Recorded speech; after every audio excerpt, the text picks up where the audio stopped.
మొదటిసారి తన కూతురు చేతి వంట తిని నాన్న ఇలా అంటాడు, నా బంగారు తల్లి ఇప్పుడు వంట చేయడం కూడా నేర్చేసుకుంది, రేపు అత్తారింటికి వెళ్ళిపోతుంది, ఎలా ఉంటుందో ఏంటో. నాన్న అసలు అమ్మాయిలు ఎందుకు ఇల్లు వదిలేసి వెళ్ళాలి, సొసైటీలో అలానే ఉంటుందమ్మా, అబ్బాయిలు హ్యాపీగా తన పేరెంట్స్ తో కలిసి ఉంటారు, అమ్మాయిలే వెళ్లాల్సి ఉంటుంది అని మమ్మీ అంటుంది. మన రాజుగారిని చూడు అని నాన్న తన కొడుకుని ఎగతాళి చేస్తాడు. అబ్బాయికి చాలా బాధ అనిపించి ఇలా అంటాడు, ఎవరన్నారు కేవలం అమ్మాయిలే ఇల్లు వదిలేసి వెళ్తారని, నేను ప్రెసెంట్ 10th లో ఉన్నా, నేను మంచి మార్క్స్ తెచ్చుకున్న 1 year తర్వాత ఇండియాలో చాలా స్టూడెంట్స్ లానే నేను కూడా హాస్టల్ కి వెళ్ళాలి నా JEE ప్రిపరేషన్ కోసం. అది తెలియని సిటీలో ఒక చిన్న రూమ్ లో ఫస్ట్ టైం నా పేరెంట్స్ వదిలేసి ఉంటా. ఇంకా పగలు రాత్రి కష్టపడి ఒకవేళ ఏం అచీవ్ చేశానంటే ఇంజనీరింగ్ కోసం మొత్తం 4 years అదే ఇన్స్టిట్యూట్ లో ఏదో హాస్టల్లో అమ్మ చేతి వంట వదిలేసి మెస్ ఫుడ్ తినాలి. ఇలా లైఫ్ లో 6 years మొత్తం ఇంటికి దూరంగా ఉండి నాకు బెస్ట్ కున్న ప్లేస్మెంట్ నా చిన్న సిటీలో ఏమైనా ఉంటుందా? లేదుగా.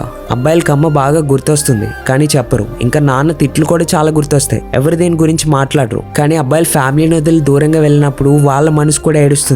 హిందుస్థాన్లో ఉన్న ఏ అబ్బాయి అయినా సిస్టర్ కంటే ముందే ఇంటికి వీడ్కోలు చెప్పాల్సి వస్తుంది.